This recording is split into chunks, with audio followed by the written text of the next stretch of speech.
కెమెరాలోకి వెళ్ళి వీడియో అంచాము మంచి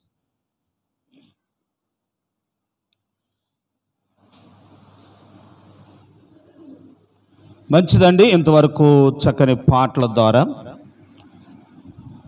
దేవుని స్తుతించడానికి మహిమపరచడానికై దేవుడు మనకు అనుగ్రహించిన చక్కని తరుణాన్ని బట్టి సమయాన్ని బట్టి దేవునికి స్తోత్రాలు చెల్లించుకుంటున్నాను. ప్రియులారా, అపోస్తలుడైన పౌలు కొరింథీలో ఉన్న సంఘానికి రాసిన పత్రిక మొదటి పత్రిక 15వ అధ్యాయమును చదువుకున్నాం. ఈ అధ్యాయంలో ఉన్న కొన్ని మాటలు అన్నీ చెప్పడానికి వీలు పడదు, కానీ టకటగా కొన్ని మాటలు మనం జ్ఞాపకం చేసుకుందాం. ఎక్కడైనా ఏదైనా ఒక మంచి కార్యక్రమం చేసినప్పుడు అక్కడ చెడు కూడా ఉండదండి. మంచి ఉంటుంది, చెడు ఉంటుంది. కాబట్టి వ్యతిరేకం ఉంటుంది, ఏకేపించేవారు ఉంటారు. అట్టిది కానీ కనుక అపోస్తలుడైన పౌలు సంఘములో ఉన్న వారికి బుద్ధి కలగటానికే వారిని హెచ్చరిస్తూ ఏం చేస్తూ ఉన్నాడంటే ఈ మాటలు రాస్తూ ఉన్నాడు. నేనేమి చెప్పాను, మీకు ఏమని ప్రకటించాను అని చెప్తూ వారికి ప్రకటన చేస్తూ ఉంటున్నాడు. ఎందుకు నేనేం చెప్పాను అని చెప్తూ మళ్ళీ ఎందుకు జ్ఞాపకం చేస్తున్నాడు అని అంటే, కొంతమంది ఏదైతే చెప్పారో దాని నుండి ఏమయ్యారనంటే తొలగిపోయిన వారు ఏదో అంటారు కదా, మేసే గాడిదని ఎలాగమ్మ సామెత, కూసే గాడిదొచ్చి మేసే గాడిదని చెడగొట్టింది అన్నట్టుగా ఆత్మీయంగా ఎదుగుతున్న వారిని ఈ కూసే గాడిద లాంటి వారు అవిశ్వాసులు వచ్చి విశ్వాసులను ఏం చేస్తూ ఉన్నారు అని అంటే చెడుపుతూ ఉన్నారు. అదే అంటున్నాడు చూడండి, 15వ అధ్యాయం 33వ వచనం. మోసపోకుడి, దుష్ట సాంగత్యము మంచి నడవరిని చెరుపును, నీతి ప్రవర్త గలవారే మేలుకొని పాపము చేయుకుడి. దేవుని గూర్చిన జ్ఞానము కొందరికి లేదు, మీకు సిగ్గు కలుగుటకి ఇట్లు చెప్పు.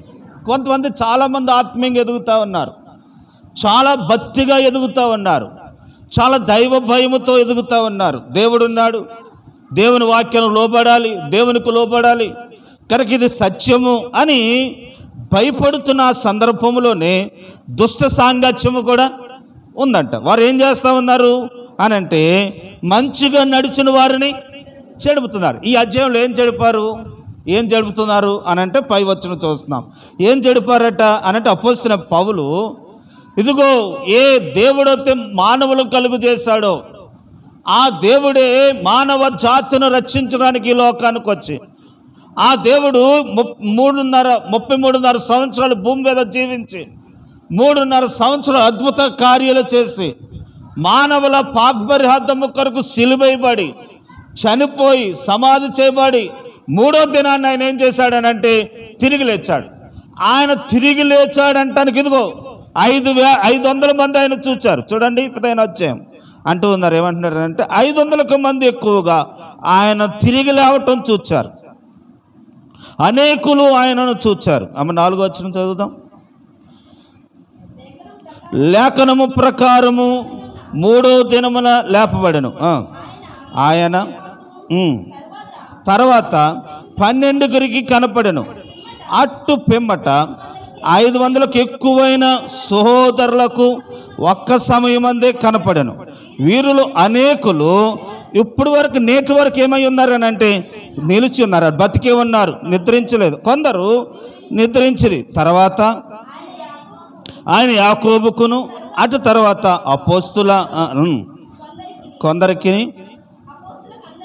అపోస్తులందరికీ కనపడెను.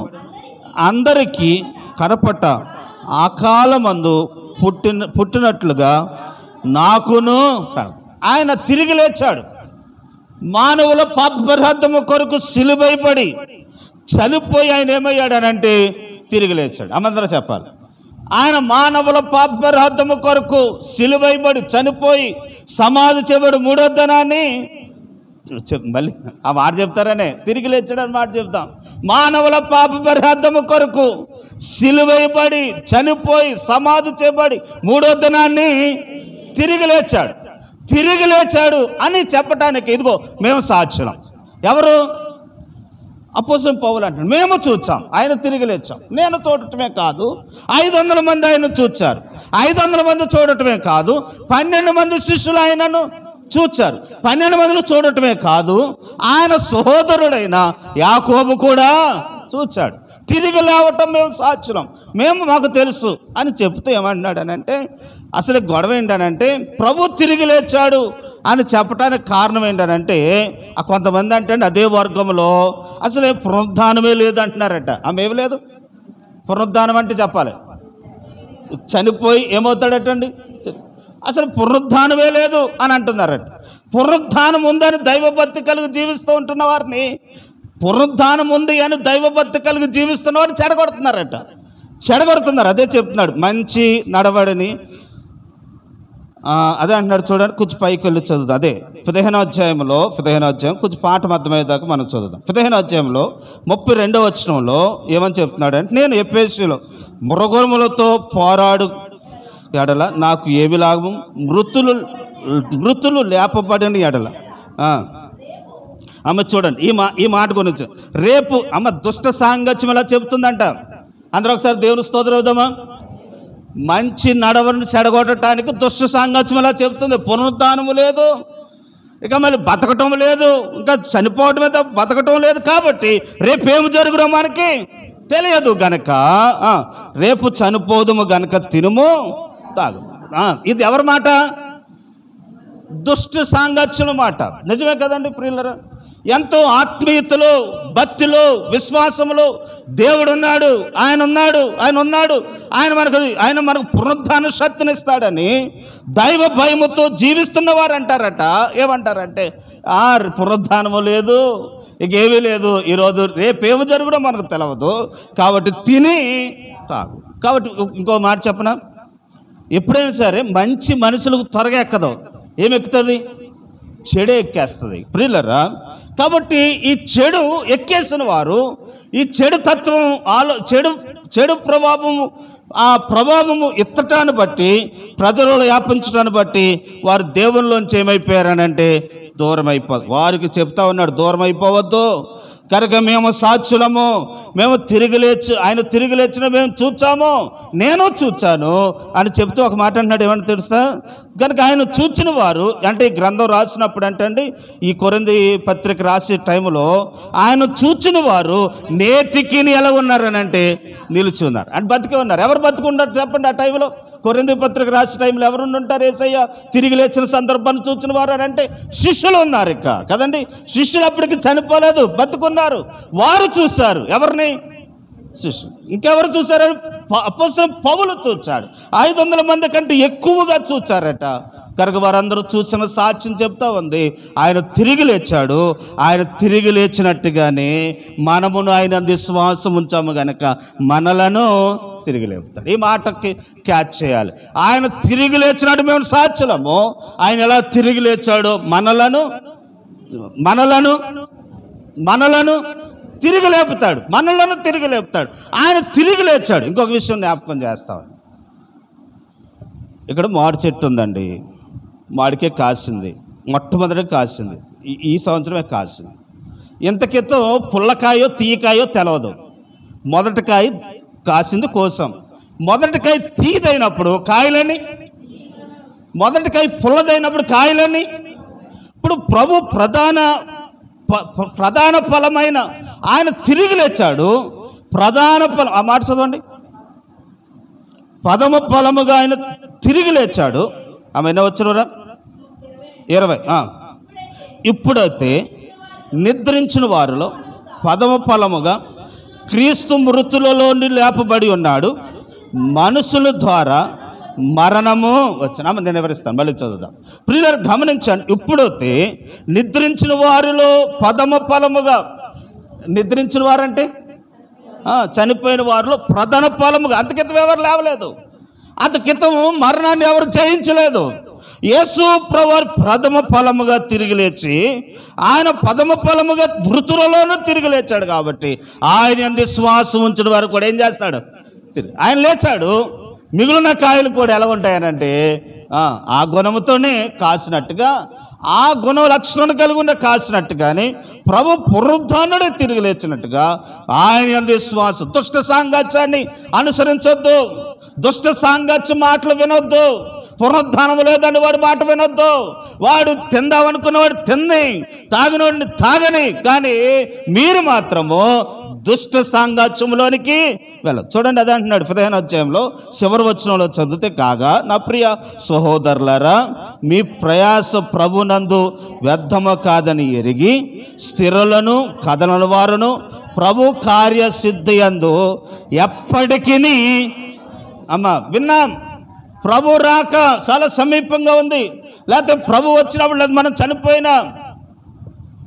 ఇక్కడ మాట గమనించాలి. ఏమంటున్నాడనంటే, దుష్ట సాంగత్యం ఏం చెప్తుందనంటే, పునరుద్ధానం లేదు, ఏదో లేదు, తినేసి తాగేసి తిరిగేయండి, రేపేం జరుగుతుందో తెలియదు అంటున్నారు. కానీ నీతిమంతులు ఏం చేస్తున్నారంట అనంటే, యేసు ప్రభు వారు ప్రథమ ఫలముగా తిరిగి లేచాడు. ఆయన తిరిగి లేచినట్టుగా నేను కూడా ఏమవ్వాలి? తిరిగి లేవాలి. తిరిగి లేవాలంటే ఆయన ఏం చెప్పాడో ఆ ప్రకారం నడవాలని నడుస్తున్న వారి గురించి చెప్తున్నాడు. ఏదైతే ప్రభునందు విశ్వాసం ఉంచి నడుస్తున్నారో, నడుస్తున్న మీ ప్రయాసం ఏమవుదు? ఇక్కడ కూర్చున్న ప్రయాసం ఏమవుదు? అర్థం కాదంటే ప్రతిఫలం ఏమొస్తుంది చెప్పండి? మనము కూడా క్రీస్తు ఎలాగైతే ప్రధానుడిగా ప్రథమ ఫలముగా తిరిగి లేచాడో, ఈరోజు ప్రభునందు పడుతున్న ఈ ప్రయాస వ్యర్థము కాకుండా మనం ఏమవుతాం? తిరిగి లేస్తాం. అది మన నిరీక్షణ, అది మన గురి, అది మనకి దేవుడిచ్చిన భాగ్యం, నిరీక్షణ. కాబట్టి ఆ నిరీక్షణలో ఉన్న మనము ఎలా ఉండాలంట అనంటే, ప్రయాస వ్యర్థము కాదని, ప్రభునందు వ్యర్థము కాదని ఎరిగి స్థిరులుగాను కదలవారు. మొట్టమొదటి మాట స్థిరులుగా ఉండాలంట, చెప్తలేదు. స్థిరులుగా ఉండాలి, కదలవారు కూడా స్థిరులుగా ఉండాలి. కదలవారు అంటే ఇప్పుడు బేదఫ్రేలు వస్తాయి, ఏదో వస్తాయి, ఏం చేయకూడదు? అదే అంటున్నాడు, ప్రియులారా, ఒకవేళ జాయ్ మంచోడు కాదన్నారు కాబట్టి ఆ మాట పట్టుకుని ఏం చేయకూడదు? కథలను వారి వలె. ఎవరో సంఘం లేదో అన్నారు, కథలను వారి వలె. ఏదో అన్నారు, కథలను వారి వలె. ఒకవేళ నాకు నష్టమే కలుగుతుంది, అయినా కథలను వేరు వారే. నువ్వు స్థిరపడి ఆ ప్రయాసకు తగినట్టుగా క్రీస్తు ప్రయాస వ్యర్థము కానివ్వడని కథలను వారు వలెను ప్రభునందు కార్యాభివృద్ధి నందు మనం ఏమై ఉండాలట? ఎప్పటికీ. ఇప్పుడు చేయొద్దు అన్నారండి, మనం ఏమైపోకూడదు? మీకు అర్థమవుతుంది. పాడొద్దు అన్నారు, ఏమవకూడదు? ప్రభు కార్యందు. ప్రార్థన చేయొద్దు అన్నారు, ఏమవకూడదు? ప్రభు కార్యములందు. చదువుదండి, ఆ మాట చెప్పండి రమ్మా. ఏమని అంటున్నాడు?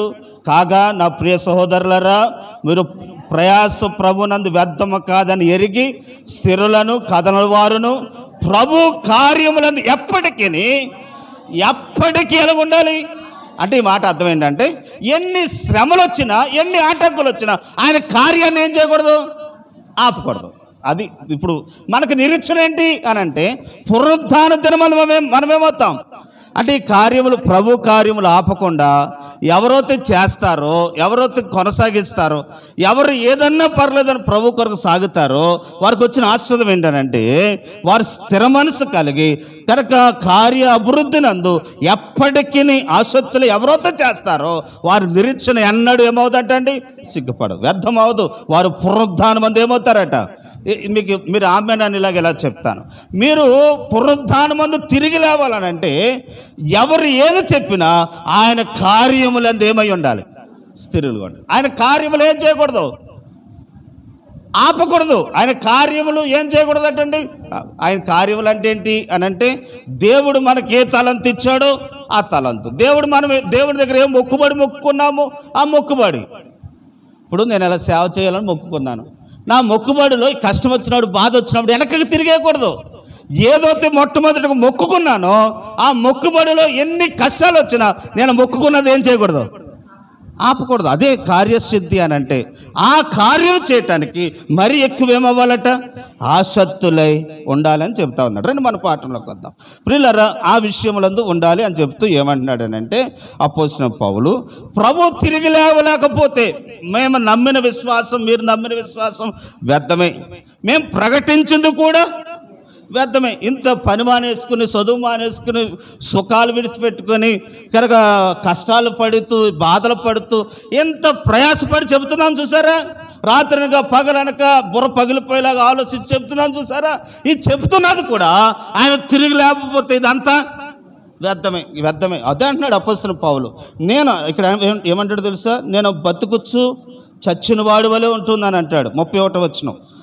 క్రీస్తు నందు మిమ్మల్ని గురించి నాకు కలిగి ఉన్న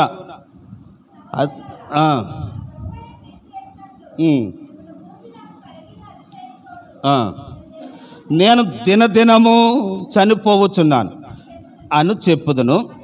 మనుష్య రీతిగా మొగరులతో పోరాడున్న ఎడల నాకు లాభమేమి? నేనేమవుతున్నాను? ఇక్కడ ఏమంటున్నాడు తెలుసా? నేను దినదినము చనిపోవచ్చున్నాను. మనుషులను మార్చటానికి, స్వభావాన్ని మార్చటానికి ఇది కాదు, అది కాదు, అది కాదు, ఇది కాదు, ఇది కాదు, అది కాదు, అలా కాదు, ఇలా కాదు, ఇలా కాదు, అలా కాదు అని చెప్పటానికి దినమెల్ల ఏమవుతున్నాను?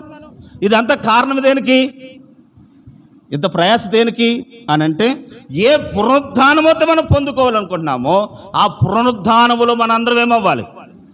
పాలు పొందులు పొందాలి. అయ్యో, ఇంత భక్తి చేసి, ఇన్ని కానుకలు ఇచ్చి, ఇంత ప్రయాసపడి, ఇంతకాలం దేవుని మందిరానికి వచ్చి ఇంకా కొంచెం కాలంలోనే నరకానికి వెళ్ళిపోతే ఏం ప్రయోజనం? కాబట్టి ప్రియులారా, ఏదైతే మన కార్యసిద్ధులు కలిగి ఉన్నామో అది కొనసాగించండి. 15వ అధ్యాయంలో మళ్ళీ ఒక మాట జ్ఞాపకం చేస్తాను. నేను దినమెల్లా కనుక ఆయన తిరిగి లేవలేకపోతే ఇదంతా ప్రయాస వ్యర్థమే అని అంటూ ఉన్నాడు కదండి ప్రియులారా. ఇంకోటి ఏమంటున్నాడనంటే క్రీస్తు ప్రభు 13వ వచనం చదువురమ్మా. మృతుల పునరుద్ధానము లేని ఎడల క్రీస్తు కూడా లేపబడలేదని.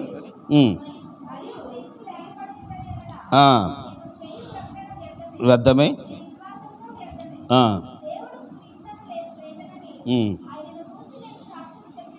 కదా.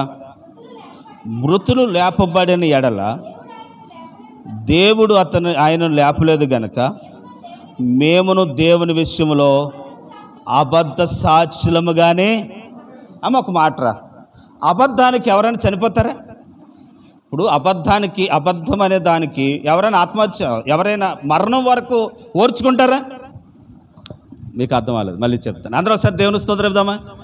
అసత్యము దాని కొరకు,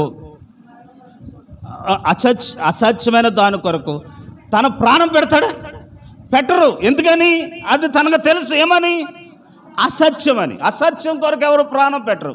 పేతురు, యాహానులు, శిష్యులు, అపోస్తలుడైన పౌలు, అపోస్తలుడైన తలకాయ గొడ్లతో నరకబడిందండి ప్రియులారా. అలా నరికే వరకు వాళ్ళు ప్రాణం పెట్టారు అని అంటే దానికి కారణం ఏంటి తెలుసా? క్రీస్తుకి మేము అబద్ధ సాక్షులము కాము. ఆయన తిరిగి లేచాడు, మనలను కూడా ఏం చేస్తాడట? తిరిగి లేపుతాడు అంటూ ఏమంటున్నాడు అంటే 20వ వచనం. ఇప్పుడైతే నిద్రించిన వారిలో కిందకి వెళ్ళి చదివితే, ఇప్పుడైతే పదము ఫలముగా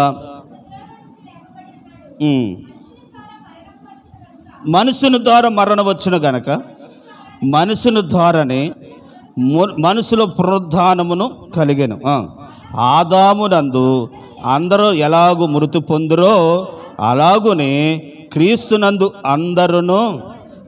ఆదామును బట్టి అందరికీ ఏమొచ్చిందని అంటే, మరి ఎలా వచ్చిందండి మరణం మానవుడికి అని అంటే, ఆదాము అవ్వ చెయ్యొద్దన్న పని చేయటాన్ని బట్టి మానవులోకి ఏమొచ్చింది? ఆజ్ఞ అతిక్రమమే మరణం. కనుక పాపం ధర వచ్చిన జీతం మరణం. ఈ మరణం తప్పించుకుంటాను మానవుడు ఆ నాటు నుండి నేటి వరకు గోదానమని, భూదానమని, ఏదేదో చేస్తా ఉన్నాడు. కానీ పాపం పోయినట్టుగా రుజువు దొరకదు. కనుక ఏ పాపమతి మానవుడు తీసుకోలేకపోతున్నాడో ఆ మానవుని రక్షించడానికి మొదటి ఆదాము ద్వారా మరణం వస్తే ఆ ప్రభువైన యేసుక్రీస్తు లోకానికి వచ్చి ఆయన లోకంలో ఆయన జీవించి మరణించడం ద్వారా, ఆయన యందు విశ్వాసం ఉంచడం ద్వారా మనకేమొచ్చిందనంటే జీవము వచ్చింది. కాబట్టి చూడండి ప్రియులారా, మరి దగ్గరగా ఉన్న వాళ్ళు చదవండి, కొన్ని మాటలు మీకు జ్ఞాపకం చేస్తాను. కాబట్టి టగడగా కొన్ని అంశాలు రాసుకుందామండి. కాబట్టి స్పీడ్గా మీకు జ్ఞాపకం చేస్తాను. ప్రియులారు గమనించండి కొన్ని మాటలు మీకు. ఆదాములోను యేసు ప్రభులోని తత్వాలు కనపడుతున్నాయా? సరే, మొదటిది దేవుని ఆదాములో ఉన్నది ఏంటంటే దేవుని స్వరూపంలో చేయబడ్డాడు. కానీ యేసు ప్రభు ఏమో మానవ స్వరూపంలో చేయబడ్డాడు. కనుక ఆదాము, రెండో మాట, ఆదాము సమస్త సృష్టి మీద అధికారిగా చేయబడ్డాడు. యేసు ప్రభు ఏమో సర్వాధికారము కలిగిన వాడిగా అయ్యాడు. అందుకే యేసు ప్రభు ఏమన్నారంటే, మరణించి తిరిగి లేచిన తర్వాత వెళ్ళిపోతా అన్నారు. మీరు సర్వలోకానికి వెళ్ళి సర్వ సృష్టికి సువార్త చెప్పండి, నాకు పరలోకములోను భూమి మీద కూడా నాకేముంది, సర్వాధికారం ఉంది అన్నాడు. కాబట్టి ప్రియులకి కిందకి వెళ్ళి నేను చెప్పాలనుకున్న మాట ఏంటంటే, టగడగడగా వెళ్ళిపోదాం. ఆదాముకు భార్య ఉంది, యేసు ప్రభుకు కూడా భార్య ఉంది. ఎవరు భార్య? సంఘం కదండి. ఆదాము పక్క ఎముకలోంచి తీశాడు ఎవరిని? అవ్వని. పక్క ఎముకలోంచి తీశాడు అవ్వను. కానీ యేసు ప్రభు వారు కూడా సంఘము ఎలా కట్టబడిందనంటే, సంఘం జాయిది కాదు, జాయిది అనకూడదు. సంఘము నవగ్గారిది కాదు, నవగ్గారిది అనకూడదు. సంఘము వారిది వీరిది అనకూడదు. సంఘం ఎవరిదనంటే యేసు ప్రభు బలియాగము ద్వారా ఆయన పక్క డొక్కలో పడవగా ఆ డొక్కలోంచి వచ్చింది ఏంటది? దేవుని సంఘం. దేవుని సంఘం. ఈ సంఘం ఆయన భార్య అనే సంఘము. ప్రియులరా, ఆయన సంఘాన్ని ఆయన వివాహం చేసుకుంటూ వస్తూ ఉంటున్నాడు. తర్వాత మనం చదువుతాం ప్రియులరా. తర్వాత మనం గమనిస్తే ఆయన కొడి లోకములో ఆదాము సాతాను చేత ఏం చేయబడ్డాడు? శోధించబడ్డాడు. యేసు ప్రభు కూడా ఏం చేయబడ్డాడు? ఎక్కడ శోధించబడ్డాడు చెప్పండి? 40 రోజులు ఉపవాసం ఉన్నప్పుడు కొండ మీదకి తీసుకెళ్ళి కానీ ఆదాము ఓడిపోయాడు. ప్రభు దాన్ని ఏం చేశాడు? జయించాడు కదండి. ఇంకో మాట తర్వాత కనుక ప్రియులరా, తర్వాత మాట ఏంటంటే ఆదాము నేల నుండి తీయబడ్డాడు, యేసు ప్రభు ఏమో ఆ మాట చదువుదాం చూడండి ప్రియులరా. ఆదాము నేల నుండి తీయబడ్డాడు, ప్రభు ఎక్కడి నుంచి వచ్చాడనంటే ప్రభు క్రీస్తు పై నుండి వచ్చిన వాడు, ప్రకృతి సంబంధమైన వాడు కాదు. కాబట్టి చదువురా మాట చదువుదాం. 1 కొరింథీ రాసిన, ఇందాక చదువుకున్నాం మన భాగంలోనే 15వ అధ్యాయంలో 1 కొరింథీయులకు రాసిన పత్రిక 15వ అధ్యాయం 47 వచ్చింది. మొదటి మనుషుడు భూ సంబంధమైన వాడు, మట్టిలో నుండి పుట్టినవాడు. రెండో మనుషుడు పరలోకము నుండి వచ్చినవాడు. అంటే భూలోక సంబంధి ఏం తెచ్చిపెట్టాడు మనకి? మరణాన్ని తెచ్చిపెట్టాడు. పరలోక సంబంధమైన ప్రభు మానవుడికి లోకాన్ని జీవించిన ప్రభు, పరలోక సంబంధమైన దేవుడు మనకేం తెచ్చిపెట్టాడు? జీవాన్ని తెచ్చిపెట్టాడు. మరణాన్ని జయించి పరలోకాన్ని దేవుడు మన కొరకు తెచ్చాడు. కాబట్టి ప్రియులారు గమనించండి. కనుక ఆదాము విధేయత లేకుండా అయిపోయాడు. అంటే దేవునికి అధేతుడిగా, దేవునికి విరోధముగా జీవించాడు. ప్రభు దేవునికి ఏమయ్యాడనంటే విధేయుడిగా జీవించాడు. తండ్రి నీ చిత్తము. అందుకే ఒలివ కొండలో ప్రార్థన చేసినప్పుడు ఆయన చెమట ఎలా మారిందంట? రక్తముగా మారినప్పుడు ఆ గిన్నె గురించి ఏమంటాడంటే, అయ్యా నీ చిత్తమైతే ఈ గిన్నె నా యొద్ద నుండి ఆయన నీ చిత్తమే అని అన్నాడు. అంటే దేవుని చిత్తానికి ఏం చేశాడు? లోబడ్డాడు. కానీ ఆదాము దేవుని చిత్తానికి ఏం చేయలేదు? లోబడలేదు. ప్రియులరా, కనుక ఆదామును బట్టి సృష్టిలోకి ఏమొచ్చిందనంటే శాపం వచ్చింది. ఆదామును బట్టి సృష్టిలోకి ఏమొచ్చింది? కానీ యేసు ప్రభు ఈ లోకానికి రావటాన్ని బట్టి, ఆయన బట్టి ఈ లోకానికి విమోచన వచ్చింది. మానవుడికి విమోచన దొరికింది. ఆకారుగా ప్రియులరా నేను ముగిస్తా ఉన్నాను. ఆదాము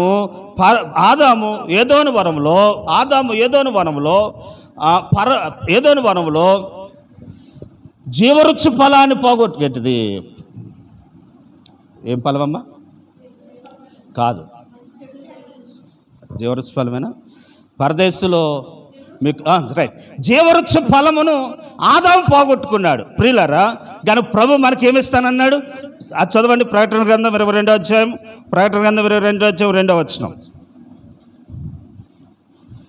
ఆదామేమో జీవవృక్షాన్ని పోగొట్టాడు, యేసు ప్రభు ఏమో పరలోకం నుండి వచ్చిన ప్రభు, ఏ పాపం ఎరగని ఆయన మన కొరకు జీవవృక్షాన్ని మన కొరకు సిద్ధపరిచాడు. 22వ వచనం, 22వ అధ్యాయం 2వ వచనం.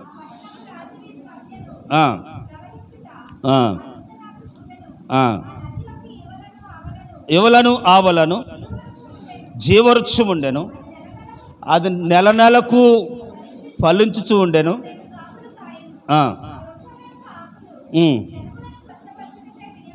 ఆ మధ్యన వివరిస్తాను చూడండి. పరలోకంలో ఇప్పుడు ఏదోను వనములో ఉన్న ఈ జీవవృక్ష ఫలాన్ని ప్రభు దాన్ని తీసుకెళ్ళి పరదేశంలో పెట్టేశాడట, పరలోకంలో పెట్టేశాడట. దేన్ని? అంటే అది తిన్నవాడు ఇంకెన్నడూ ఏమవుడానంటే చనిపోడు. ఇప్పుడు ఆదాముకు ఇవ్వచ్చు కదా, మరణం వచ్చింది, ఆదాముకి ఇవ్వచ్చు కదా, నిత్యము జీవించడు అని అంటే ఆదాముకి ఎందుకు ఇవ్వలేదనంటే ఆదాము అప్పటికి పాపి. కాబట్టి పాపి అయిన వ్యక్తికి జీవవృక్ష ఫలం ఇచ్చుంటే ఎల్లకాలం వెలుగుందుడు, పాపిలాగా ఉండడు.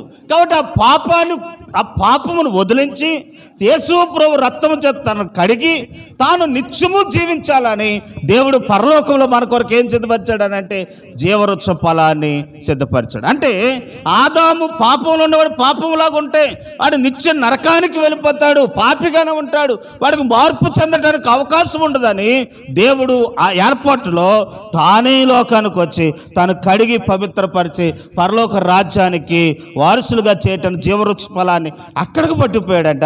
మనం అక్కడికి వెళ్ళిన తర్వాత దేవుడు మనకి ఏమిస్తాడు? మీకు సంతోషం లేదు, దేవుడు మనకి ఏమిస్తాడు? అది తిన్నామంటే ఇంకెన్నడూ ఏమైపోమంటే అండి చనిపోం. కాబట్టి అది ప్రభు మన కొరకు పరలోకంలో సిద్ధపరిచాడు. ప్రభు మనకి ఆ జీవవృక్ష ఫలాన్ని దయచేయను గాక.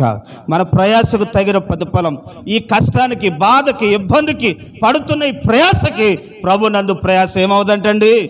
దేవుడు మనకి పరలోకంలో జీవవృక్ష ఫలాన్ని దేవుడిస్తాడు. దేవునికి స్తోత్రం.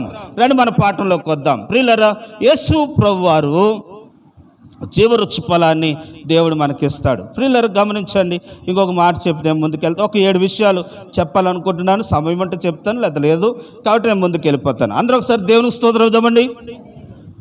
హల్లెలూయా. ప్రియులారా, ఆయన పునరుద్ధానుడే తిరిగి లేచాడు. మనల్ని కూడా దేవుడు ఏం చేస్తాడట? తిరిగి. అమ్మ ఒక విషయం గమనించాలి. మామిడికాయ తినేసిన తర్వాత టెంకలు పడేస్తాం కదా, టెంకలు పడేస్తాం. మీరు ఎప్పుడైనా మామిడికాయ కుళ్ళిపోయింది, పురుగట్టేసిన ఆ మామిడికాయ చూస్తే ఆ టెంక, ఆ పురుగు, ఆ మామిడికాయ మీద ఉన్న ఆ పురుగు ఆ గుంజు వరకే ఉండదు. ఆ పురుగు ఎక్కడికి వెళ్ళిపోద్ది తెలుసా? టెంకలోకి వెళ్ళిపోద్ది. ఆ టెంకకు మొక్క వస్తుంది అంటారు, రాదంటారా? రాదు. ఎందుకనంటే ఆ టెంకకి ఏం పట్టింది? పురుగు పట్టి. ఈరోజు చాలామంది రక్షించబడ్డాము అని పండులాగా ఉంటున్నారు, కానీ ఆ పండుకి ఏం పట్టింది? పురుగు. ఈ పురుగున్నవారు పునరుద్ధానంలో లేవరు. వారు పండులాగా ఆకారం ఉంటుంది తప్ప వారు లేపబడరు. వారు మరి ఎక్కడికి వెళ్తారు అని అంటే వారు అగ్నిగుండంలోనికి వెళ్తారు. అదే అంటున్నాడు, ఏంటంటే దుష్ట సాంగత్యము మంచి నడవని తెలుపుతుంది. కాబట్టి ఈ దుష్టత్వం ఏమవుతూ ఉందో, పురుగు ఏ పాపమవుతూ ఉందో ఆ పాపాన్ని ఇప్పుడు ఏం చేసుకోవాలి? తీసుకోవాలి. ప్రభా, నాకు తెలవక ఈ పురుగు నన్ను దొలిసేసింది నాయన, ఈ పాపము నన్ను వేలుబడి చేస్తూ ఉంది, ఈరోజు చనిపోతే నేను నీ దగ్గరికి రాలేను, కాబట్టి ఈ రాత్రి నాకు అనుకూల సమయం అని ఆ పాపం ప్రభు దగ్గర ఒప్పుకొని మనం ఏం చేయాలంటండి? ప్రభు దగ్గర క్షమాపణ అడిగేవారుగా ఉంటే దేవునికున్న తత్వం ఏంటనంటే, ప్రభా నేను పాపిని నాయన అని అంటే చాలట, ఆయన వెంటనే మన దగ్గరికి మనల్ని కౌలుగించుకుంటాడు. బైబిల్ గ్రంథంలో మనం చూస్తే ప్రియులారా, కనుక పాత నిబంధనలో బలిపీఠాలు రాళ్ళుతో కట్టొద్దన్నాడు, మట్టితో కట్టమన్నాడు. అమ్మ దేంతో కట్టాలట? మట్టితో ఎందుకు కట్టమన్నాడు అని అంటే రాళ్ళు కరగవు, మట్టి నీళ్ళు ఇలాగేస్తే ఏమవుతుంది? అంటే ప్రభు ప్రేమ మనం ఎంత దోహము చేసినా నేను పాపిని నాయన అని వస్తే చాలు, ఆయన మనల్ని క్షమిస్తాడు, ఆయన తన దగ్గర చేర్చుకుంటాడట. ఈరోజు నీ మనసులోకి ఏ పురుగు ప్రవేశించిందో ఈరోజు పరీక్ష చేసుకుని ప్రభు దగ్గర క్షమాపణ అడిగితే దేవుడు తప్పనిసరి దేవుడు మనకు సహాయం చేస్తాడు. ప్రియులారా చూడండి, ఒక విషయాన్ని మీకు జ్ఞాపకం చేస్తాను. ఏంటంటే నా చిన్నప్పుడు ఒక పత్రిక వచ్చేది. ఏంటి ఆ పత్రిక అంటే ప్రియులారా, ఒక మానవుడు హృదయము ఉండేది. కలర్ సంబంధించిన పత్రిక దొరకలేదు, మామూలు దొరికింది, కాబట్టి నేను చెప్తున్నాను. ప్రియులారా గమనించండి, ఇది మామూలు కలర్ కాకుండా మామూలు దొరికింది. ప్రియులారా హృదయంలో ఈ చూడండి ఇలా చూడండి, ఇవన్నీ మంచి గుణములు. పరిశుద్ధాత్ముడు, మంచి లక్షణములు ఇవన్నీ. ఈ బయట ఉన్నవన్నీ మంచి లక్షణములు. ఇప్పుడు ఏమైనాయి అని అంటే, ఎప్పుడైతే సాతానికి చోటిచ్చామో, ఎప్పుడైతే సాతానికి చోటిచ్చినప్పుడు ఆ సాతాను పురుగు వలె హృదయంలోకి దూరి వాడు ఏలుబడి చేస్తా ఉన్నాడు. ఎలాగా అని అంటే చూడండి, చివరితో పులుల, తాసుపాముల, కప్పల, కన్నుల, ప్రియుల, నక్కల, పందిల, తాంబేలులాగా మనిషిని ఏం చేస్తా ఉన్నాడు అని అంటే ఏలుబడి చేస్తా ఉన్నాడు. కాబట్టి మనిషిని వేలుబడి చేస్తూ ఉన్న ఈ ఏలుబడిలోనికి మంచి గుణాలు వెళ్ళలేకపోతా ఉన్నాయి. ఈ మంచి గుణాలు వెళ్ళాలంటే ఈ లోపల ఉన్నవి ఏం చేయాలి? బయటకు వచ్చా. లోపల ఉన్నాయి బయటకు వచ్చి ఏంటయ్యి అని అంటే, ఒకటి ప్రియులారా, చెడత పులి, నాగుపాము. నాగుపాము దేనికి సదృశం? బైబిల్లో ఉంది. ఏంటి చెప్పనా? మీరు పాము వలె మీ నాలుకల కింద ఏముంచుకుంటారన్నాడు? ఇష్టం ఉంచుకుంటారు. 1, 2 కనుక ఘోర జంతువైన, లేకపోతే భయంకరమైన చిడతపూలులాగా, లేకపోతే విగ్రహ సంబంధించిన తాంబేలు వలె, పంది వలె, వెనక తిరుగుతున్న స్వభావం వలె నమిలి దేనికి సాదృశ్యం అని అంటే అందానికి సాదృశ్యం. నా ఎంత అందగత్తు లేదు, నా ఎంతగా అందగాలు లేడని సాదృశ్యం. ప్రియులారా, ఇంకా మనం చూస్తే ఏ స్వభావంతో ఉందో ఆ స్వభావాలన్నీ తీసేసుకుంటే అప్పుడు మనలోకి ఏమొస్తాయి? పరిశుద్ధాత్ముడు మనలోకి వస్తాడు. మంచి లక్షణములు, ప్రేమ, విశ్వాసము, సాత్వికము, దయాలత్వము, మంచితనం మన హృదయంలోనికి మనకు వస్తాయి. కాబట్టి మన హృదయంలోకి ఏది చెడు దూరిందో అది రోజు ఏం చేయాలి? ఒప్పుకోవాలి. ప్రభువా, ఇదిగో తాసుపాము లాంటి గుణాన్ని నేను జయించలేకపోతా ఉన్నాను. ఇదిగో చెడతప్పులు లాంటి గుణాన్ని నేను జయించలేకపోతా ఉన్నాను. ఇదిగో ప్రభువా, పంది లాంటి స్వభావాన్ని నేను జయించలేకపోతా ఉన్నాను. ఇదిగో ప్రభువా, తాంబేలు లాంటి స్వభావం నేను జయించలేకపోతా ఉన్నాను. కప్ప లాంటి స్వభావం నేను జయించలేకపోతున్నాను. నేత్రాసును నేను జయించలేకపోతున్నాను నాయన అని చెప్తే ప్రభు మనల్ని సేవించి ఆయన మనలో ఉన్న కలంకమంతా తీసివేసి మనలో మంచి గుణాలు ప్రవహింపచేస్తాడు. దేవునామన మహిమ కలుగును గాక. చూడండి ప్రియులారా, పునరుత్థానమందు ఆయన తిరిగి లేచినట్టుగా మనలో కూడా ఏం చేస్తాడట? ఈ మాట చెప్పేసి నేను ముగిస్తానండి. టైం ఉందా? రైట్. అందరూ ఒకసారి దేవుని స్తోత్రం ఇద్దామండి. ప్రియులారా, గమనించండి. కొంతమంది అంటున్నారు పునరుత్థానము లేదంటున్నారట, కొంతమంది ఉందంటున్నారట. లేదని వారితో ఏమంటున్నాడంటే పౌలు ఏమంటున్నాడనంటే ఆయన తిరిగి లేచాడు, మనలో కూడా ఏం చేస్తాడు?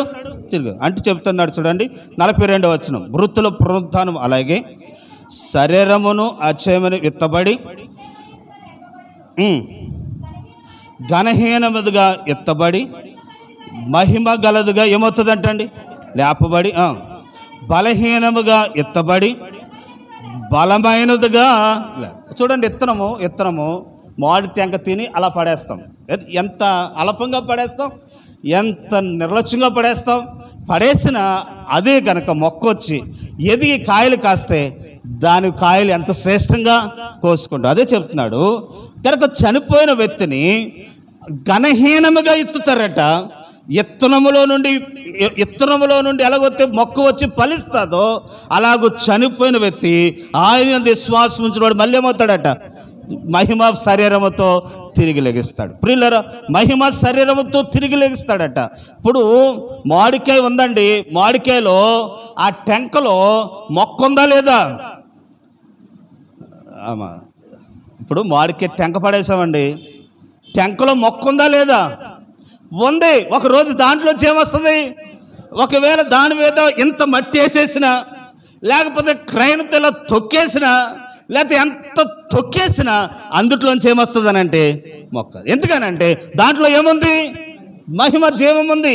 ఈరోజు మానవుడు చనిపోయిన తర్వాత మానవుని కప్పెడితే కనుక ఆ కప్పెట్టిన వాళ్ళలో నుండి దేవుడు మళ్ళీ జీవం పంపి ఆ జీవం మనిషిని ఏం చేస్తుంది అంటే తిరిగి లేపుతా. చూడండి ఏబు గ్రంథం, ఇక్కడేమో పుస్తకం పెట్టుకోండి. ఏబు గ్రంథం 14వ అధ్యాయం. ఏబు గ్రంథం 14వ అధ్యాయంలో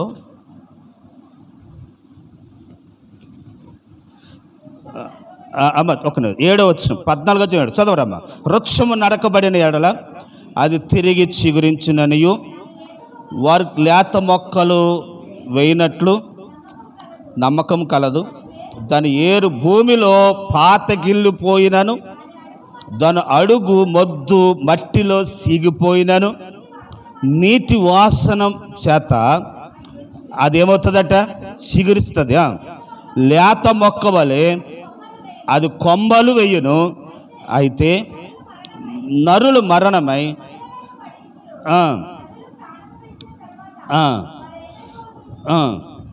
అంటూ ఏమంటాడు చూడు 14 వచనంలో, మరణమైన తర్వాత నరులు బతుకుదురు. ఓకే, ఇక్కడ ఏమన్నాడంటే మరణం గురించి చెప్తే ఏమన్నాడంటే వృక్షము నడకబడిన తర్వాత తిరిగి ఏమొస్తుందట, చిగురు వేస్తుంది కదా, అది దానికి నమ్మకం కలుగుతుంది కదా, నమ్మకం ఉంటుంది కదా.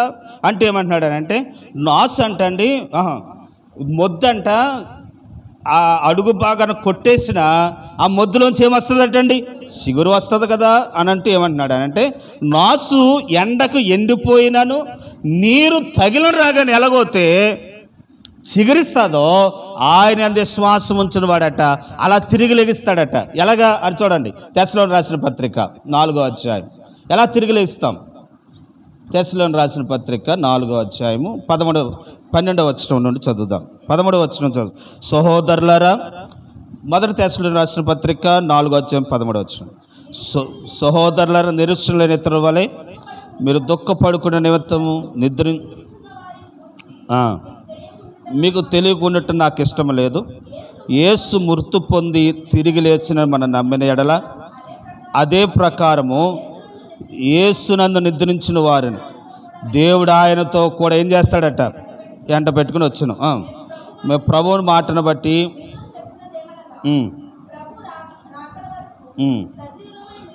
సజీవులు నిలిచి ఉండి మనము నిద్రించిన వారి కంటే ముందుగా ఆయన సన్నిధికి చేరబం. ఆర్భాటముతోనూ ప్రధాన దూత శబ్దముతోనూ దేవుని బోరతోనూ పరలోకము నుండి ప్రభు దిగివచ్చింది. క్రీస్తునందు మృతులైన వారు ఆ శబ్దానికి ఏమవుతారట. అమ్మమ్మ వినాలి. ఒక 100 సంవత్సరాలు బతికిన తర్వాత అయినా మనం చనిపోతాం, ఖాయం. మరణము ఖాయం, సంసారం ఖాయమా, మరణం ఖాయం అంటే మరణం ఖాయం. కానీ దాని తర్వాత పునరుద్ధానం అనేది ఉంది. ఆ పునరుద్ధానము ప్రభునందు ఏమవుదంటండి, వ్యర్థము కాదంట. నాసుకి నీటి వాసన తగిన ఎలాగొస్తే సిగురిస్తుందో, నరకబడిన చెట్టు మళ్ళీ ఎలా సిగురిస్తుందో, మొద్దు నరికేసిన తర్వాత ఎలాగొస్తే సిగురిస్తుందో, ఇదిగో ప్రభు ఆర్భాటముతోనూ ప్రధాన దూత శబ్దముతో దిగి వచ్చినప్పుడు ఆయన శబ్దానికంట మళ్ళీ ఏమవుతాం, మళ్ళీ లెగిస్తాం, మళ్ళీ తిరిగి లెగిస్తాం. ప్రియులారా, అలా తిరిగి లేచే ప్రభు రాక కొరకై మనం ఏం చేస్తూ ఉన్నాం, ఎదురు చూస్తూ ఉన్నాం. కాబట్టి ఆయన రాక కొరకు ఎదురు చూస్తూ ఉంటుండగా అమ్మమ్మ ఈ మాట చెప్పినే ప్రార్థన చేస్తాం. అందరూ ఒకసారి దేవుని స్తోత్రం చెప్తామా? అలా ప్రభు కొరకు ఎదురు చూస్తూ ఉంటుండగా దుష్ట సాంగత్యము, ఈ దుష్టులు ఉంటారు. ఎక్కడ మంచి ఉంటుందో అక్కడ చెడు ఉంటుంది. కనుక మంచి చేద్దాం అనుకున్న వాళ్ళ దగ్గర చెడు కూడా ఉంటుంది. దయతో గమనించాను. నువ్వు వాళ్ళతో ఏకీభించావా నీ ప్రయాసం ఏమవుతుంది. కాబట్టి దుష్ట సాంగత్యాన్ని మంచి నడవను చెరపుకున్నట్లు మనం క్రీస్తు పునరుద్ధానం కొరకు ఏం చేయాలట, ఎదురు చూచేవారంగా మనం. క్రీస్తు ప్రభు ఈ లోకానికి వచ్చి ఏం చేశాడు తెలుసా? ఆయన ఈ లోకానికి వచ్చి ఆయన చేసిన త్యాగం ఏంటనంటే ఆయన పునరుద్ధానము ద్వారా మనలను ఆయన విమోచించాడండి. ఆయన పునరుద్ధానము ద్వారా మనము ఈ మాటలు చదివిచ్చేసి ప్రార్థన చేస్తాను. ఆయన పునరుద్ధానము ద్వారా మనకు జయమును అనుగ్రహించాడు. అది చూడరమ్మా, 15వ అధ్యాయంలో కొంచెం పైకి వెళ్తే, ఓ మరణమా, ఆ మాట చదవరా గట్టిగా, ఓ మరణమా నీ విజయం ఎక్కడ, నీ ముళ్ళు ఎక్కడ? మరణపు ముళ్ళు పాపము, ధర్మశాస్త్రం.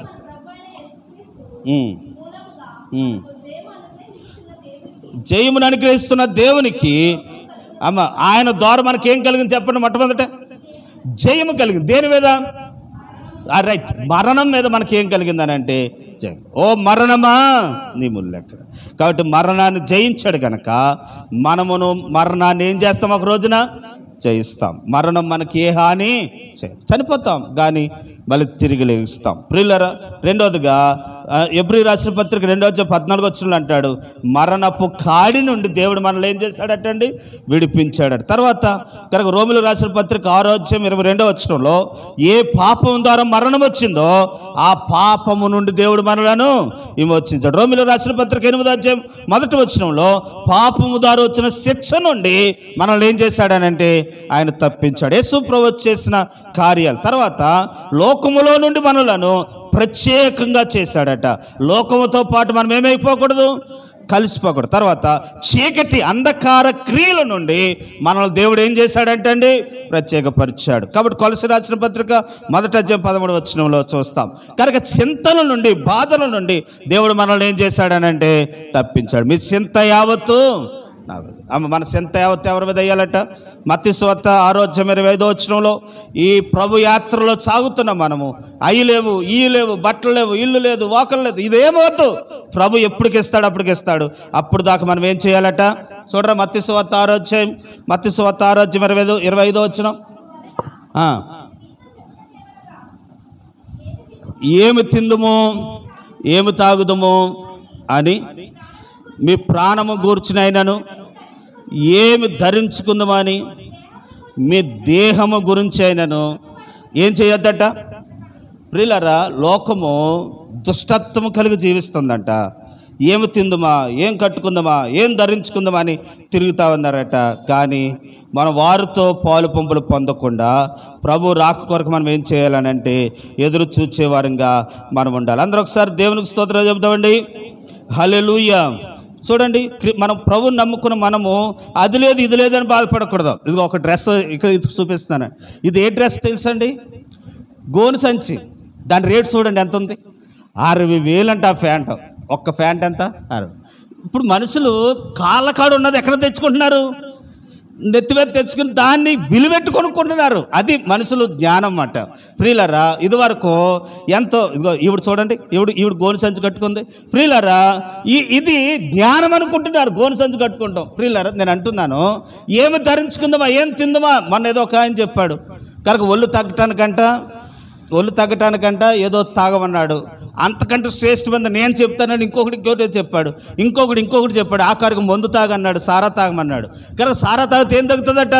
వాళ్ళు ఈ ఆఖరికి మనుషులు ఏది చేయకూడదో దాంట్లోనికి మనుషుల్ని తీసుకుని వెళ్తా ఉన్నారు. ఇంకొక ఫ్యాంట్ చెప్పిన అన్ని బొక్కలే.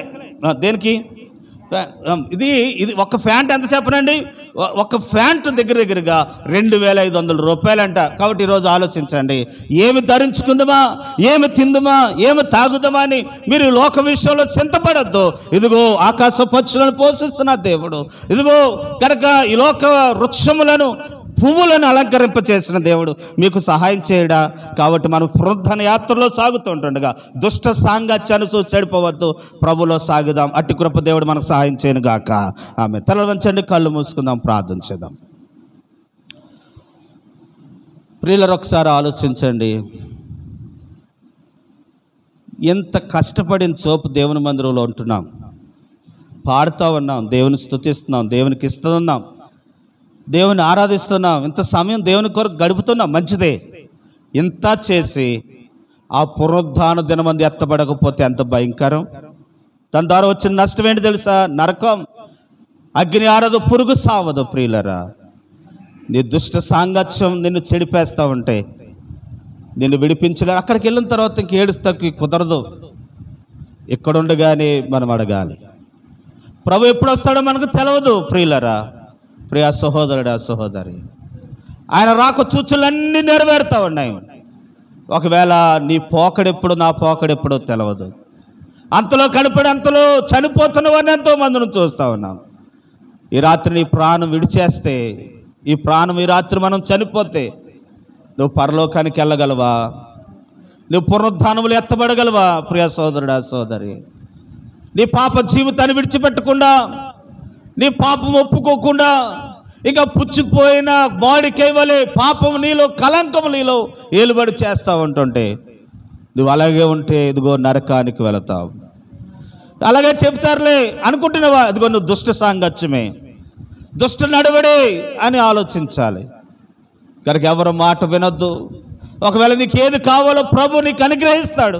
ఆకాశ పక్షులను ఇచ్చిన దేవుడు, పోషించిన దేవుడు, కనుక పువ్వులను అలంకరింప చేసిన దేవుడు నీకు ఏది కావాలో అది ఇస్తాడు. కానీ దుష్ట సాంగత్యానికి వెళ్ళవద్దు, లోకంలోకి వెళ్ళవద్దు. ప్రభు శిలువ మరణం వ్యర్థమైపోద్ది కనుక నువ్వు పరలోకానికి వెళ్ళాలనేది ప్రభు కోరిక. ఇదిగో పునరుద్ధానం లేదని కొంతమంది అంటున్నారు, కొంతమంది లేదంటున్నారు. నువ్వెవరిలో ఉన్నావు? ఉందంటే కనుక దేవుని కార్యములు చేయటానికి స్థిర మనసు కలిగి ఆసక్తి గలవారిగా ఉందాం. ప్రార్థన చేసుకుందాం. ఒక క్షణం ప్రార్థన చేసుకుని వెళ్దాం. ప్రియులరా, రోజు సమయం అయిపోతుందని కాదు, ఈరోజు పెద్ద అధ్యాయం కొంచెం లేట్ అవుతుంది కాబట్టి ఒకసారి మనం పరిచయం చేసుకుని వెళ్దాం. స్తోత్రం స్తోత్రం స్తోత్రం స్తోత్రం ప్రభా, పరిశుద్ధుల లోక రక్షక తండ్రి, సకల ఆశీర్వాదములకు కారణభూతుడైన మా దేవా, నీకు వేలాది వందనములు స్తుతులు స్తోత్రములు చెల్లించుకుంటున్నాను ప్రభా. ఈ లోకంలో ఎంతకాలం బతికిన ప్రభా, చివరకు మేము చేరాల్సిన గమ్యం అనేది ఒకటి ఉన్నది ప్రభా. ఆ గమ్యం చేర్చడానికి తండ్రి నువ్వు శరీర ద్వారిగా ఈ లోకానికి వచ్చి ప్రభా ఎన్నిక లేని మా కోసం ప్రభా నువ్వు సిలువలో మరణించావు తండ్రి. ప్రభా మమ్మల్ని ధనవంతులుగా చేయడానికి ప్రభా నువ్వు దారిద్ర్యం ఉందావు ప్రభా, మమ్మల్ని గొప్పవారుగా చేయడానికి నువ్వు శిలువ మీద వేలాడావు ప్రభా. ఎంత గొప్ప ప్రేమ ప్రభా నీది. అవును ప్రభా, ఈ లోకంలో ఎంతకాలం బతికినా ప్రభా, ఎంతకాలం జీవించిన, ఎంత గొప్పగా బతికినా, ఎంత ధనధాన్యాలతో ఐశ్వర్యంతో మేము బతికినప్పటికీ ప్రభా మేము చివరికి చేరాల్సింది నీ చెంతకే ప్రభా. అట్టి ధన్యత మాకు దయచేయమని అడుగుచున్నాను ప్రభా. పరలోకం ఎలాగైతే ఉన్నదో నరకం కూడా అలాగే ఉన్నదని ఎరిగి ప్రభా మేము జ్ఞానం కలిగి నడుచుకునే కృపను మాకు అనుగ్రహించండి ప్రభా. అవును తండ్రి, దుష్ట సాంగత్యం మంచి నడవడికను చెడిపివేస్తుందని సెలవిచ్చావు ప్రభా. అవును తండ్రి ప్రభా, సహాయం చేయండి ప్రభా. దుష్ట సాంగత్యంలోకి మేము వెళ్ళిపోకుండా, సాతాను ఉచ్చులోకి మేము పడిపోకుండా ప్రభా, సాతాను ఎవరిని మృంగుతున్నా ఆయన గర్జించు సింహం వల్ల తిరుగుతున్నది ప్రభా. ఈ రోజుల్లో ప్రభా, ప్రస్తుత కాలంలో చూస్తుంటే ప్రభా, అయ్యో ఎంతో ఘోరమైన పరిస్థితులు ప్రభా. మమ్మల్ని మాత్రమే ఏర్పాటు చేసుకుని ప్రభా, ఈ నీ సన్నిధిలో ఉన్న మమ్మల్ని మాత్రమే ఏర్పాటు చేసుకుని తీసుకొచ్చినందుకు నీకు వందనాలు. ఎంతోమందికి ఇలాంటి అవకాశం లేదు కానీ ప్రభా మమ్మల్ని జ్ఞాపకం చేసుకున్నందుకు నీకు వందనాలు ప్రభా. ఎంతోమంది సాతాను ఉచ్చులో ఇష్టానుసారంగా రోడ్ల మీద తిరుగుతున్నారు కానీ ప్రభా మాకు అలాంటి దౌర్భాగ్య స్థితి లేకుండా ప్రభా నీ సన్నిధిని అనుభవించడానికి ప్రభా, నీ వాక్యాన్ని వినడానికి ప్రభా మమ్మల్ని తోడుకొని వచ్చినందుకు నీకు వందనాలు ప్రభా. ఏమి ఇచ్చినా నీ రుణం తీర్చుకోలేం ప్రభా. విరిగి నలిగిన హృదయం నీకు ఇష్టమైన బలియాగమని సెలవిచ్చావు ప్రభా. మమ్మల్ని నీ రాజ్యంలో చేర్చుకోవడం కోసం ప్రభా నువ్వు నరరూపం ఎత్తి ప్రభా ఈ లోకానికి వచ్చావు ప్రభా. ఎంత గొప్ప ప్రేమ ప్రభా నీది. సిలువలో నువ్వు మాకు చూపిన ప్రేమ ఎంతో అమోఘమైనది ప్రభా. ఈ లోక ప్రేమల కోసం ప్రభా, ఈ లోకపు వాటి కోసం ప్రభా మేము ప్రయాసపడుతున్నాం కానీ ప్రభా మా ప్రయాస ప్రభా పరలోకం తండ్రి. ప్రభా ఏమి తిందమో, ఏమి తాగుదామో, ఏమి ధరించుకుందామో మన శరీరం కోసమైనను, మీ ఆత్మ దేనికోసమైనను మీరు ప్రయాసపడకండి, మీకు కావాల్సిన దేవుడు ఇస్తాడని సెలవిచ్చావు ప్రభా. నా రాజ్యాన్ని, నీతిని మొదట వెతకండి, మీకు అవన్నీ అనుగ్రహించడానికి సెలవిచ్చావు ప్రభా. మా అంతిమ పిలుపు, అంతిమ యాత్ర ఏదైతే ఉందో అది నీ పరలోక రాజ్యం ప్రభా. నీ రాజ్యాన్ని, నీ రీతిని మొదట వెతకాలి ప్రభా. అప్పుడు ఈ భూమి మీద మాకు ఏదైతే కావాలో అదన్నీ నువ్వు అనుగ్రహించే దేవుడవు ప్రభా. నీకు వందనాలు స్తోత్రాలు ప్రభా. నీకు ఎంతో గొప్ప దేవుడు. పక్షులను, ఆకాశ పక్షులను చూడండి, అవి విత్తవు కోయవు, వాటిని పోషించే దేవుడు మిమ్మల్ని పోషించడానికి సెలవిస్తున్నావు ప్రభా. అవును ప్రభా ఆకాశ పక్షుల కంటే మేము ఎంతో శ్రేష్టమైన వారం ప్రభా. ఎంతో ప్రేమగా మమ్మల్ని చేసుకున్నావు తండ్రి. ప్రభా నీ మాట వినకుండా అవిధేయతగా మేము ఉంటే మమ్మల్ని దయతో క్షమించమని ప్రార్థిస్తున్నాను తండ్రి. ఎసే నువ్వు ఎంతో గొప్ప దేవుడవు ప్రభా. నీ కార్యములు కంటికి కనిపించవు, చెవికి వినిపించే, హృదయానికి గోచరం కావు ప్రభా. ఇంకా జరగదు ఈ కార్యం అనుకునే సమయంలో ప్రభు నువ్వు అడుగు వాటికంటే, నువ్వు ఊహించు వాటికంటే నువ్వు అధికమైన మేలు చేస్తావు ప్రభా. మా తలంపులు నీ తలంపులు వంటివి కాదు ప్రభా. మేము వెర్రివారం ప్రభా. మా జ్ఞానం ప్రభా ఎంతో గొప్పవారం అనుకుంటున్నాం కానీ ప్రభా ఎంతో వ్యర్థమైనది ప్రభా. నీ వెరితనం మా గొప్ప జ్ఞానంతో కూడా సమానం కాదు ప్రభా. దేవా మమ్మల్ని క్షమించండి ప్రభా. మేము ఏదైతే ఆశపడుతున్నామో ప్రభా అది కేవలం నీ రాజ్యం కోసమే, నీ రాజ్యం కోసమే అని ప్రభా మేము గుర్తెరిగి మంచిగా ఉండే కృపను మాకు అనుగ్రహించండి దేవా. నీకు స్తోత్రాలు స్తుతులు చెల్లించుకుంటున్నాను ప్రభా. ఏదో నామమాత్ర క్రైస్తవ్యం కాకుండా ప్రభా, ఏదో వస్తున్నాం వెళ్ళిపోతున్నాం అనేది కాకుండా ప్రభా, నీ పరలోక రాజ్యం కోసం ప్రభా, నువ్వు మా కోసం సిద్ధపరిచిన ఆ గొప్ప రాజ్యంలో ప్రభా మేము పాలే భాగస్తులుగా ఉండడానికి మాకు సహాయం చేయమని అడుగుచున్నాను ప్రభా. దేవ ఇంత ప్రయాస కేవలం నీ రాజ్యం కోసమే ప్రభా. అది గుర్తెరిగి ప్రభా మేము మంచిగా ఉండే కృపను మాకు అనుగ్రహించండి దేవా. మాలో ఆయాసకరమైనవి ఇంకా ఏమైనా ఉన్నాయో ఒకసారి జ్ఞాపకం చేసుకోమని ప్రార్థిస్తున్నాను దేవా. తీసివేయమని అడుగుచున్నాను ప్రభా. కనికరించండి, కృప చూపించండి ప్రభా. మాలో ఉన్న నీ ఆత్మను ఆర్పకుండా ప్రభా నువ్వు మాకు ఇచ్చిన తలాంతులని ప్రభా మంచిగా నీ సన్నిధిలో ఉపయోగించుకునే కృపను మాకు అనుగ్రహించండి దేవా. ఇది నీ శరీరం ప్రభా, నువ్వు నివసిస్తున్న శరీరం ప్రభా, దీన్ని వ్యర్థంగా చేయకుండా ప్రభా సహాయం చేయండి. మా హృదయంలో ఏదైతే సాతాను క్రియలు ఉన్నాయో ప్రభా, యేసు నామంలో ఇప్పుడే తీసివేయండి ప్రభా. నీ పరిశుద్ధాత్మ శక్తితో ప్రభా మమ్మల్ని నింపమని అడుగుచున్నాను ప్రభా. నీ ఆత్మ ఫలాలతో నింపు ప్రభా మమ్మల్ని ఉంచమని అడుగుచున్నాను దేవా. ప్రతి ఒక్క బిడ్డని దీవించండి ప్రభా, ఆశీర్వదించండి. ఎవరికైతే ఏ అవసరతలు ఉన్నాయో సమస్తముని వెరిగిన దేవుడో ప్రభు సహాయం చేయమని ప్రార్థిస్తున్నాను దేవా. అప్పుల బాధలు ఉన్నవారిని జ్ఞాపకం చేసుకొని ప్రభు, నీ చిత్తమైతే నీకు ఇష్టమైతే తీసివేయండి ప్రభు. అనారోగ్యంతో ఉన్నవారిని జ్ఞాపకం చేసుకొని తండ్రి, గొప్ప ఆరోగ్యాన్ని దయచేయండి ప్రభు. ఎంతోమంది ప్రభు అనారోగ్యంతో ఉన్నారు ప్రభు, ముసలివారు ఉన్నారు, చిన్నపిల్లలు ఉన్నారు ప్రభు. ఎండ వేడికి ప్రభు, ఈ గాల్పులకు ఎలాంటి అపాయం రాకుండా రాబోతున్న రోజుల్లో కూడా కాపాడండి, రక్షించండి దేవా. నీకు వందనాలు ప్రభు. ఆరోగ్యాన్ని దయచేయండి ప్రభా. వివాహాల కోసం ఎదురు చూస్తున్న వాళ్ళు ఉన్నారు తండ్రి, వివాహాలు జరిగించండి, సాటి అయిన సహాయాన్ని దయచేయండి ప్రభా. నీకు వందనాలు స్తోత్రాలు చెల్లించుకుంటున్నాను ప్రభా. ఉద్యోగాల కోసం ఎదురు చూస్తున్నాం ప్రభా. గొప్ప కార్యాలు నువ్వు మొదలు పెట్టావు తండ్రి మా జీవితాల్లో, అవి సక్సెస్ అవడానికి కూడా మాకు సహాయం చేయండి. మాకు ఉన్నత భవిష్యత్తును దయచేయండి దేవా. నీకు స్తోత్రాలు ప్రభా. నీకు వందనాలు. ఎగ్జామ్స్ రాస్తున్నారు ప్రభా, మంచి జ్ఞానాన్ని దయచేయండి. జ్ఞానం సర్వసంపదలు నీ యందు మాత్రమే ఉన్నాయి ప్రభా, సహాయం చేయండి. వాళ్ళు మంచిగా ఎగ్జామ్ రాయడానికి కూడా నీ కృప చూపించండి ప్రభా. నీకు స్తోత్రాలు ప్రభా. వందనాలు చెల్లించుకుంటున్నాను ప్రభా. ప్రతి ఒక్క బిడ్డని దీవించండి, ఆశీర్వదించండి, సహాయం చేయండి. మా యవనస్తుని కూడా జ్ఞాపకం చేసుకోండి ప్రభా. మంచి ఈవులనిచ్చి, మంచి ఉద్యోగాలనిచ్చి, మంచి భవిష్యత్తునిచ్చి మమ్మల్ని నిలవబెట్టవు. నీ సన్నిధిలో సాక్షులుగా మమ్మల్ని నిలవబెట్టమని ప్రార్థిస్తున్నాను ప్రభా. ఎంతగానో ఇబ్బంది పడుతున్నాం, ఎంతగానో కష్టపడుతున్నాం ప్రభు. నువ్వు చూస్తున్న దేవుడో ప్రభా, సహాయం చేయమని ప్రార్థిస్తున్నాను, అడుగుతున్నాను తండ్రి. నీకు వందనాలు. ఇక్కడికి వచ్చిన ప్రతి ఒక్క బిడ్డని వాళ్ళ కుటుంబంలో ఏదైతే సమస్యలు, ఇరుకులు, ఇబ్బందులతో బాధపడుతున్నారో ప్రభా, ఒకసారి జ్ఞాపకం చేసుకోండి, సహాయం చేయండి. ఇంకా మార్చుకోవాల్సిన ఏమైనా ఉన్నాయేమో ప్రభా, ఇంకా విడిచిపెట్టాల్సినవి ఏమైనా ఉన్నాయేమో, ఇంకా హృదయంలో ఇంకా నీకు ఇష్టం లేనిది ఏమైనా ఉందేమో ప్రభా, దాన్ని బయటికి తీసివేసి ప్రభా నీ పరిశుద్ధాత్మ శక్తితో మేము నింపబడి ప్రభా నీకు ఇష్టమైన బిడ్డలుగా, నీ రాజ్యాన్ని, నీ నీతిని వెతికే బిడ్డలుగా మమ్మల్ని దయచేసి మార్చమని, సహాయం చేయమని. ఇక్కడికి వచ్చిన ప్రతి ఒక్క బిడ్డని పేరు పేరు నీ చేతులకు అప్పగించుకుంటున్నాను ప్రభా. జరగబోతున్న రోజుల్లో కూడా ఎంతగానో సహాయం చేయండి. నీ ఈస్టర్ కొరకు ప్రభా మమ్మల్ని సిద్ధపరిచి మహిమ పొందమని, ఈ రోజంతలో నువ్వు చేసిన సహాయాన్ని బట్టి నీకు ఎంతగానో వందనాలు, స్తుతులు, స్తోత్రాలు చెల్లించుకుంటూ మా ప్రార్థనని పాద సన్నిధికి చేర్చుకుని ప్రతిఫలాన్ని దయచేయమని మా ప్రియ ప్రభువును రక్షకుడు నాయన యేసుక్రీస్తు సత్యపరిశుద్ధమైన నామంలో మిక్కిలి వినయం తడికి బ్రతిమాలు వేడుకుని ప్రార్థిస్తున్నాం మా పరమ తండ్రి. ఆమేన్. మన తండ్రి అయిన దేవుని ప్రేమయు, కుమారుడైన యేసు క్రీస్తు వారి కృపయు, పరిశుద్ధాత్మని ఆ సహవాసము, కాపుదల, దీవెన, ఆశ్రదాలు ఎప్పుడును ఎల్లప్పుడూ ప్రభు వచ్చే వరకు సదాకాలం కూడి వచ్చిన మనందరికీ ఆయన నిత్యము తోడండి నడిపింప చేయను గాక. ఆమేన్. అందరికి వందనాలు. God bless you.